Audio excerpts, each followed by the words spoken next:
Thank you so much to our amazing service staff tonight. I met my husband working in the service industry. We're just wonderful people taking care of us this evening. So thank you so much for doing that. Thank you.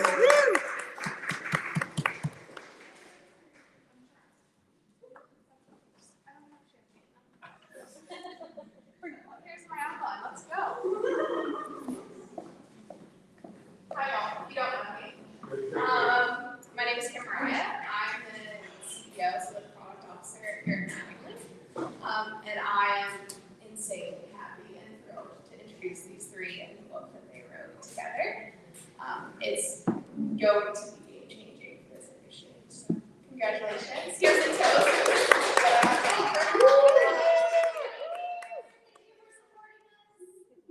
Thank you. Cheers, everyone. Cheers!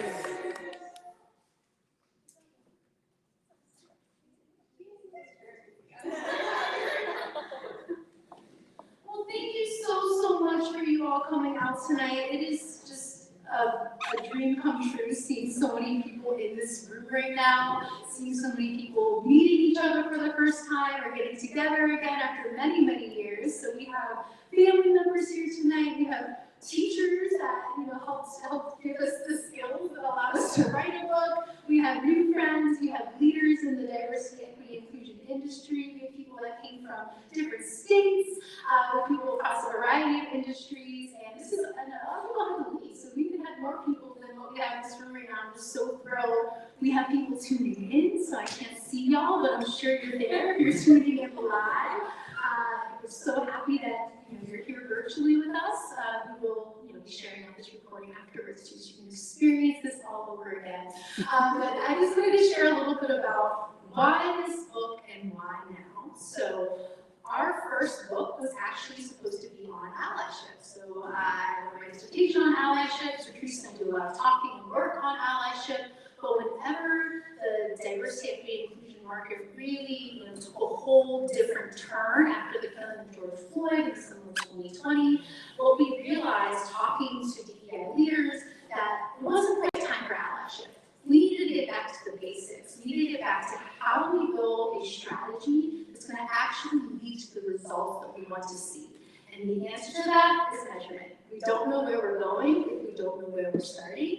And what gets measured is more likely to get done, right? And so we wanted to put this book out there. It's something I'm super proud of this book. I've read a lot of books that are produced by consulting firms, and they feel like just a long sell to hiring this firm. And of course, we would love your business. However, we are scientist practitioners before we are salespeople. And we wanted to put a book out there that we were truly proud that if no one even ever called us up, if they read what was in this book and applied the strategies that we recommend, we can confidently say they will have a more robust diversity, equity, inclusion strategy at the organization. And that impact matters more than us than reading someone onto a list. So I'm super proud to have that book. It's already being used in classrooms. We want it to be an application for those who are studying this work when it comes to MBA programs or psych programs. And so we're just going to share a little bit about the book today. We want to hear your questions both in person and online. First, though, I wanted to bring up my first co-author, Sertrice Grice, to share a little bit about the content of the book.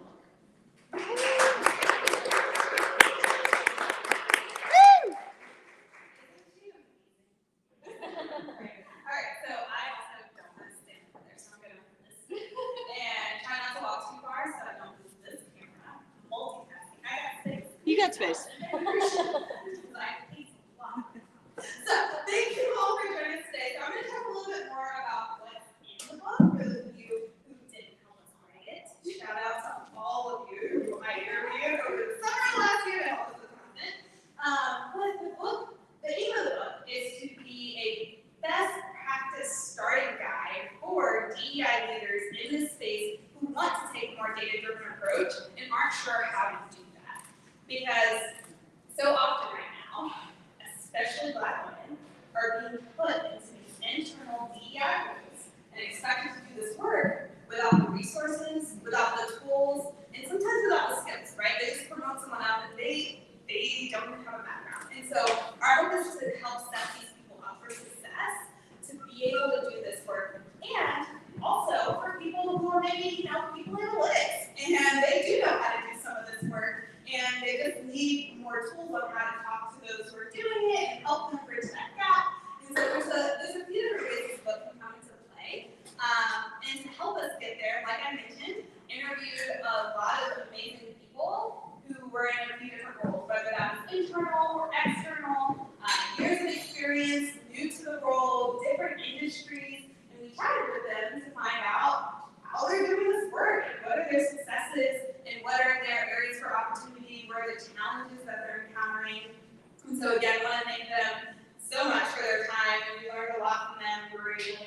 that, because while we are science practitioners, and we have a lot of great practices, and we can tell you what we think you should do, it's really different to hear how those things are going over when you actually apply them. And so we really use those interviews to help us shape that conversation. And that was a big part of the book. And the big hope for the book, like I said, is just really hoping that that is something that people can rely on and use when they're trying to start this journey. So that's a lot about the what. And I gave you a little bit about how we got there as far as the interviews, but the next person that I'm going to bring up to chat a little bit more and tell you about the process that we went through is our third author. So Victoria kind of alluded to and did mention all the way is that we both have our background in industrial organizational psychology, and we use that to impact a lot of what we said in this book. However, we still, Victoria especially, can be a little academic heavy, right? And we didn't want it to be that way. And so we brought in someone else who could help us translate this content for the masses to make sure it had the most usefulness that it could. And so that's where Allison came in and did an amazing job. So I'm going to let you talk a little bit about your side and how it's worked.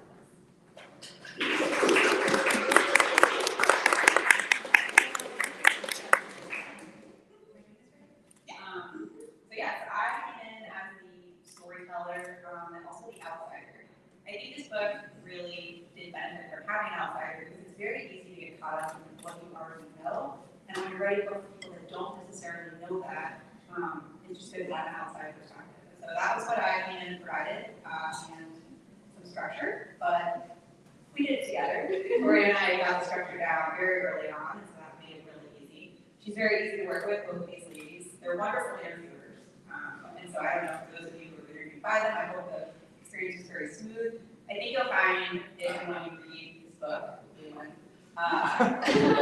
that there are a lot of stories that make what they're suggesting applying applicable. And they got these from their personal experience and also from the interviews they conducted. And so you'll be able to see not only how to go in and put something into place, but also some challenges you might encounter along the way, challenges other people have encountered, and they try to do these things themselves either before or after they knew what they were doing. And so I think that's what really makes the book actually readable, as opposed to just being a very dry, step-by-step manual.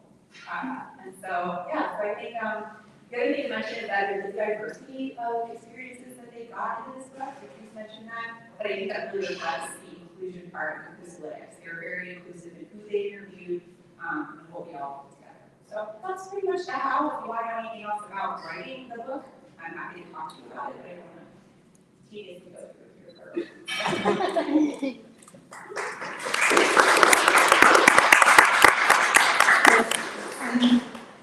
I'm really good about getting off track, so I'm going to do three things right now. First off, the third thing is Q&A, so start thinking about your questions, because we're ready to answer them. But first, I want to tell you a story, but before that, a call to action. So the call to action is if you're tuning in online, go to Amazon, buy yourself a copy of the book. And something that I do want to, and I think the reason why we work so well together is that we are all very comfortable and have a lot of trust with one another. Allison and I have known each other longer than we haven't in our lifetimes. And so Sertrice and I running a company together, it feels like we've known each other for most of our lives at this point. And so I just wanted to see if Melanie lost my train of thought. Oh, call to action. So buy the book.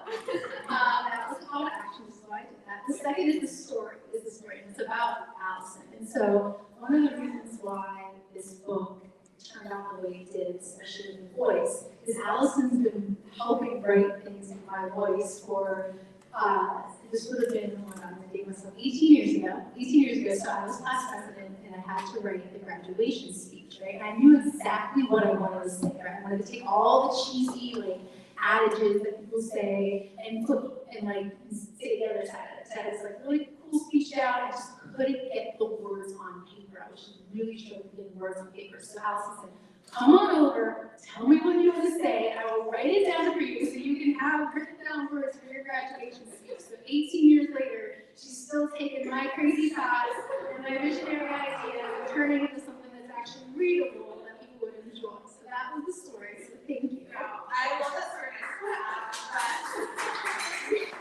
No, I think, so it's funny because when I tell people about try and underplay Allison, and I'm always standing up for her because they're like, oh, so you have a ghostwriter. And I'm like, she's not a ghostwriter. Don't you see her name on the cover? We could not have written this book without Allison.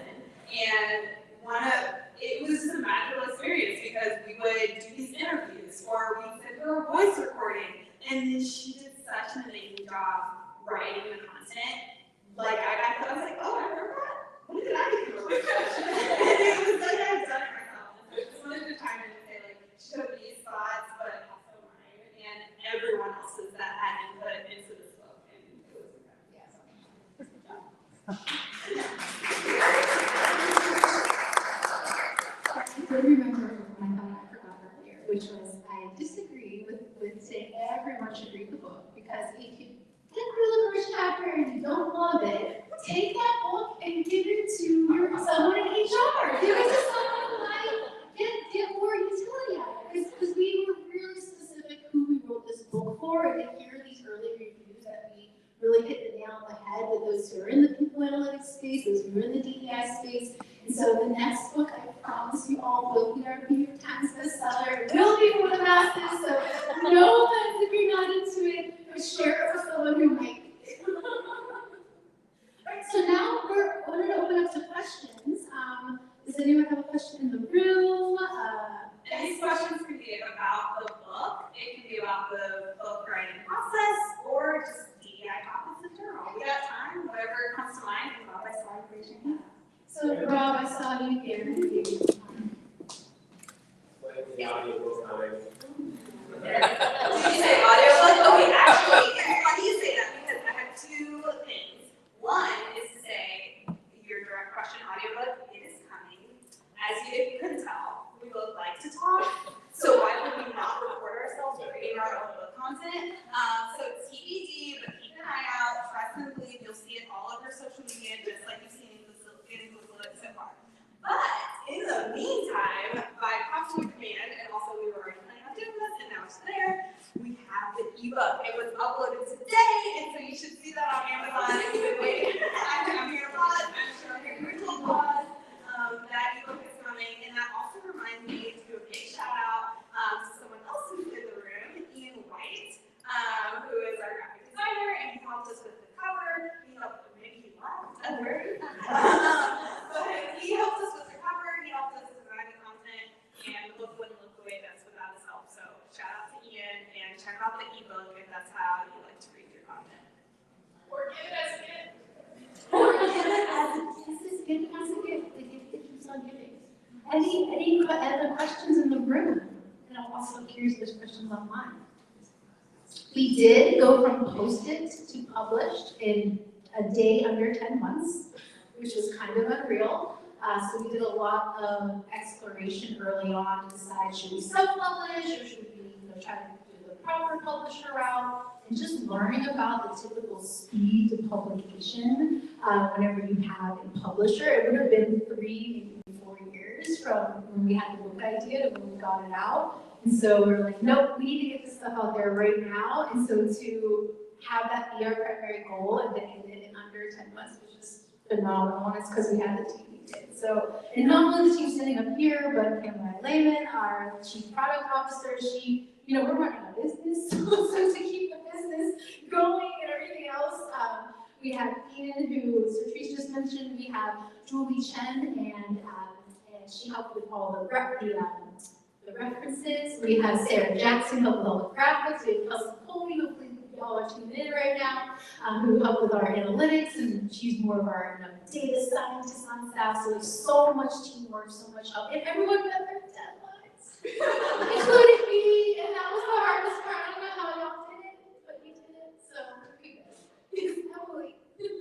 So being scientist practitioners, this is mostly for Victoria and Sertrice.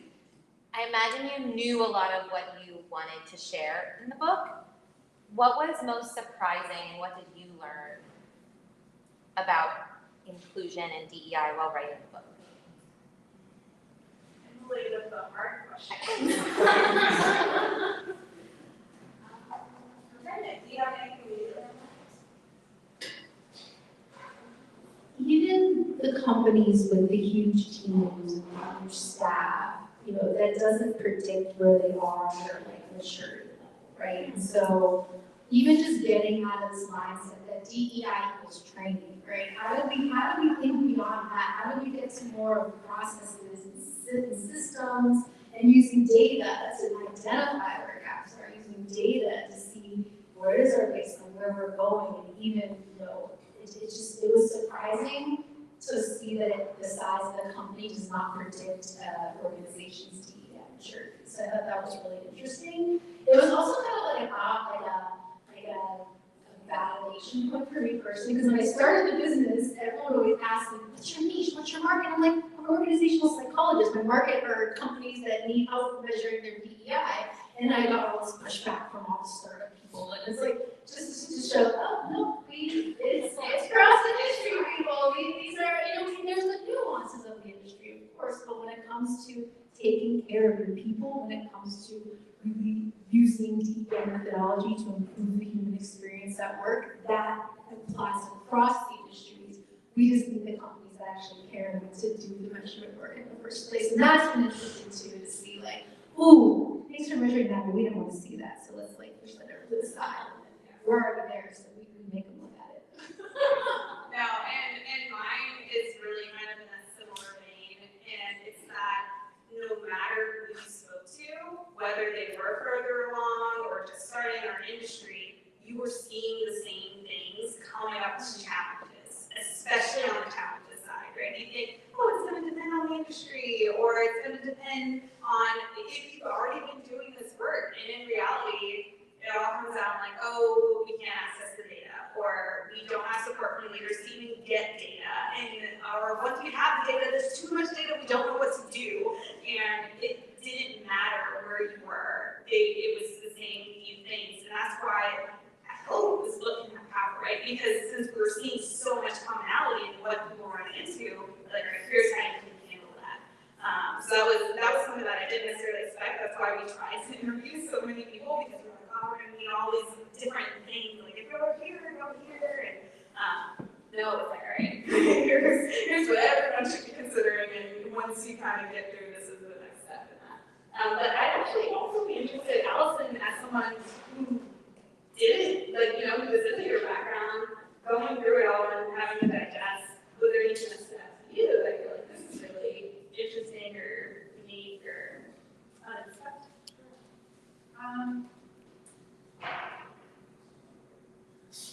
I would say the different populations that the DEI team or professional has to actually serve, and how those actually did differ a bit by industry.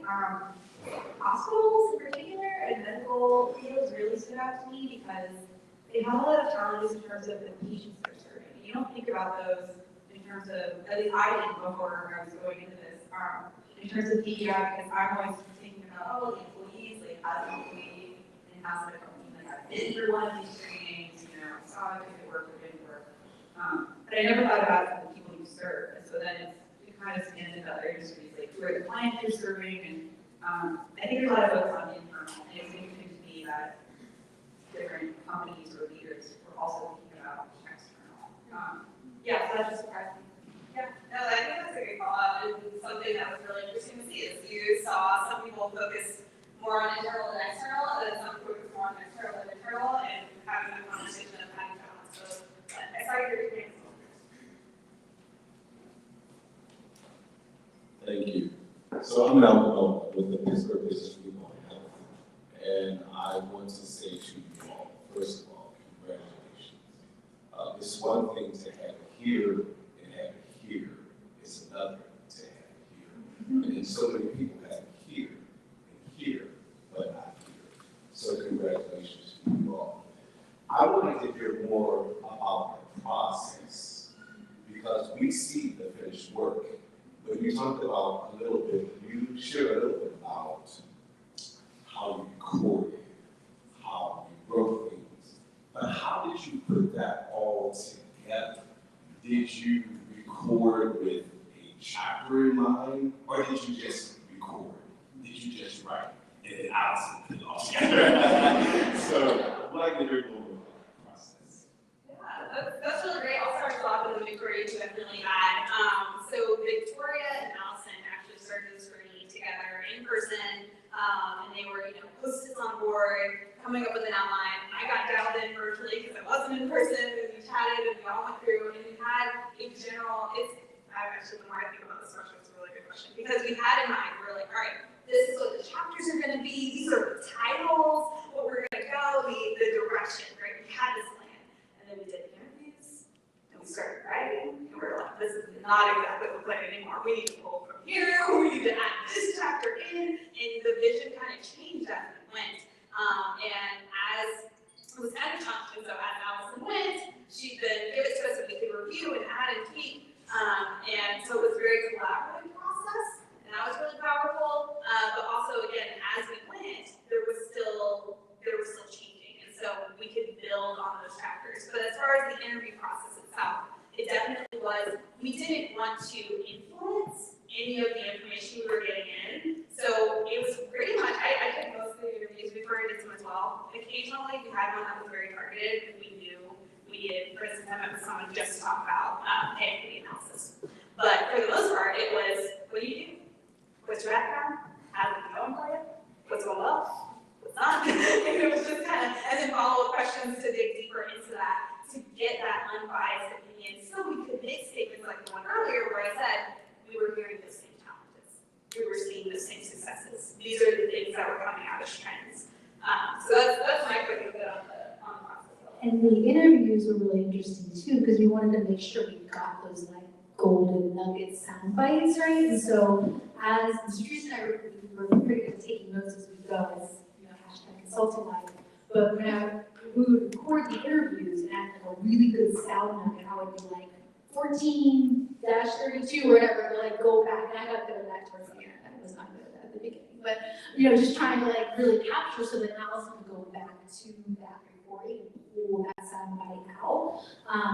And also it was fascinating, like when you were talking about the process of trees, even though this was not a dissertation, this is not a peer-reviewed journal article, this process of starting with some theories, starting with some foundational ideas, hypotheses, and the way that we even just define diversity, equity, inclusion, those individual words, that comes from research, that comes from theory, that comes from the science and the research that we've done with our clients and our data in-house, right? So it did start with that, but then you have to form hypotheses, right? You have to then iterate based on the data you get, whether that supports those hypotheses or not. And so being able to take that kind of academic approach to a book without the confines of having to do 4 peer-reviewed studies and have all the hoops to jump through, because I am not an academia for a reason. And I think that is so important because it feeds into our identity as science practitioners, right?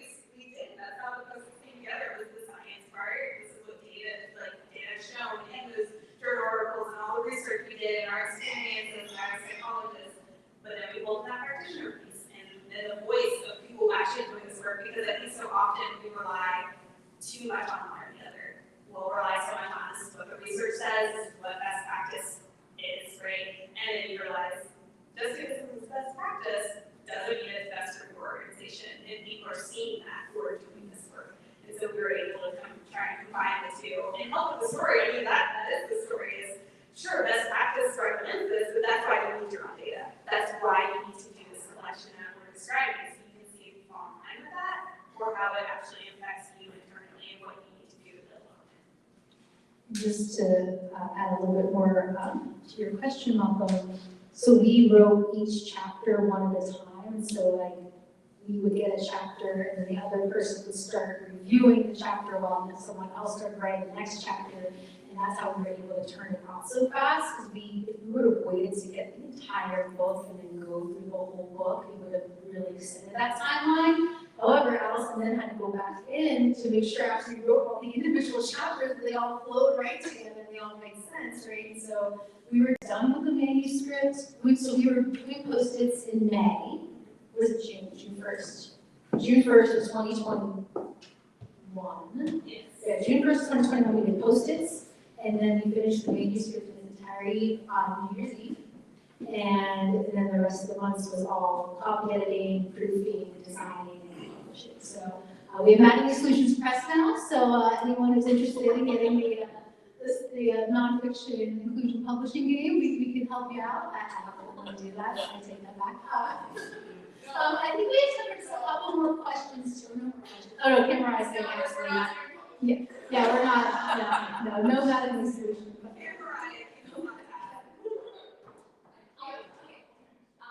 And this is kind of a figure question, so I'm sorry I haven't heard it well. But would you consider the methodology applicable at a global level? Do you think DEI can be managed globally for an organization? Or do you think this is like the part one considered in the level, UK, China, India, Mexico? Yeah, that's such a great question. So we do share in the preface that this is a US-centric book, right? Because DEI, you can't measure what you can measure in the States and most other countries, right? You're legally not allowed to ask what someone's race or ethnicity is, right, in some countries. So, however, for the global clients we have worked with, gender is the one area that they can apply across, globally, because it's 50-50. We all know, for the most part, about 50-50. Say 40, 49, 49, and 2. But you're able to still use the methodology, even if it is just that one slice of diversity, but it does have a US-centric approach. Yeah, that's the thing I would clarify is the methodology that's put in there is applicable anywhere, right? The practice of how are you looking at the data has been one issue too. But the data you're looking at is going to depend on where you are globally. And then the US-centric approach is just we try to use a lot of examples to make it more tangible, and those examples are very US-centric. So certain race things are under and so on. Two more questions. I saw a hand up before you still. Everybody else is on to the end. Oh, yes. So I just want to preface this, I did not finish the book yet, but I write questions as I'm reading it. I have it like the whole thing. So in chapter 4, that's looking at starting when you have diversity data. I had a question that I was curious if your thoughts about the answer there. We both tell me the way and I'll get there. But one guy said, can we reasonably expect to see a change at the executive level, or must we wait until turnover at retirement or resignation? So is this like the impact of this book? Do you think it's feasible to see it change now? Or do we currently have a leadership in these companies, or do we have to wait until they're gone to? Am I starting this one? So I would say it depends on the organization you're in, honestly. I think the first step with senior leadership is starting the conversation. Because sometimes I know, for instance, I just met with a client recently and they were like, we don't judge, I said Tiffany, who's an individual, and I said, I don't judge people, like I don't care what they do, they can just show up. Like DEI is great. What else do I gotta do about it, And so I had to have this conversation just to explain, yes, that may be how you feel, but clearly you just told me you don't have Spanish speakers, right? You told me someone else just said that you're LGBTQ+, and you don't feel comfortable letting people know that that's how they are. And so sometimes it's just a matter of making them aware that they need to be intentional and that what being intentional means, right? Setting those expectations that it's not just, oh, let's do a training and that's all you need. And so equipping them with that knowledge of what DEI work really is. Sometimes I felt like, cool, I'm on board, I just didn't know, but I hear you, let's do it. Other times, unfortunately, and not every DEI consultant would say this because it can put us out of business, but yeah, sometimes no matter what you say, they just won't care. And you gotta wait for them to leave, or you yourself leave. And that's like the not fun part of this work, but the important part is for you to try. If it's important to you, it's taking that first step and equipping them with the knowledge, and then seeing what they do with that knowledge. So that's my bittersweet take on it. I love that. And, we have seen some pretty amazing old guard leaders in CEO or CHRO roles that really do get it and want to have this be part of their legacy, right? So I don't think, I'm optimistic that we will see more progress, and it doesn't have to necessarily be generational to get to that point, but it really depends on who's in that senior level spot, and if they're gonna hold anyone else under them accountable for those. Sorry, one more question. Oh wait, is that an online question? Okay, they're special. I'll let us have one online question and then I'm gonna pivot this. 2 really short questions. That helps. The first one comes from Kurt. Kurt wants to know if you will sign his copy at PSYOP. Hey Kurt, heck yeah, we will. And the other one, a little bit longer. Cheryl asks, will you be holding sessions to discuss the results and feedback once you've put these things into practice and all the different concepts from the book? I paraphrased that. Okay, so I would say 2 parts there is, one, adjacent question, I think. If you want us to talk about the book and the theories of the book, we are open to coming into organizations and having conversations. So definitely reach out if that's what you want. But if you're thinking more so in general, just research-based findings, as we go, yeah, we're already putting this stuff into practice with our clients. That's how we work. This is what we do. If you maybe don't do this work, but you're curious about what Sertrice and Victoria do on a day-to-day basis, read this list. So. Our chief consulting officer, everyone. All of that. Okay, but I am going to reel in because I know we are technically at time, and sorry people who are virtual, you don't get to take in this next part, but I'm really just want cake. I'm being flagged out because we haven't seen to celebrate, so we're going to let them bring that on. I don't know what I'm supposed to say here. I don't know either. We were saying happy birthday. It feels like a wedding, but instead of a marriage, it's a book. Should we all hold the night together? So I think what we'll do is before we dive deeper into cake, just so we can let the virtual audience go before everyone stands up, is just one more round real quick with 15 seconds we can say goodbye. And so I'll start from our family. Thank you so much to everyone who came, again, family, friends, local DEI practitioners. We really appreciate you being here to celebrate with us, and also hope that you were able to make some connections with other people in the space doing this work. We're really excited about it, and we're glad you are too.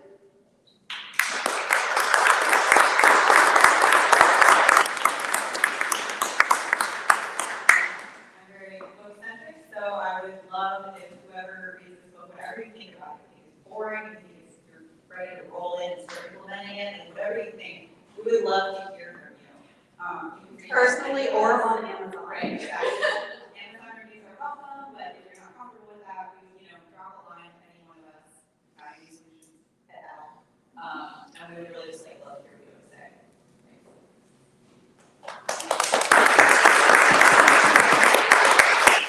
Thank you all so much for those of y'all in the room tonight and just having this joy of just being physically #IRL together. Thank you for those who are tuning in. Thank you for our family and friends who have supported us throughout this process. And thank you for all of you who are taking this book and in one way or another using it to do the work. Whether you're handing it off to someone else, whether you're doing the work yourself, whether you're letting someone know that it exists. Just thank you for doing this work. This is my life's work, to really improve the human experience at work, and to have a book and to have an audience and to have people actually doing this work as a result is just a complete dream come true for me. Thank you to my team. Thank you for everyone that made this happen. Come buy some books, come eat some cake, come party. There's still plenty of champagne. If you're at home, drink some champagne. And have a great night, everyone. Thank you.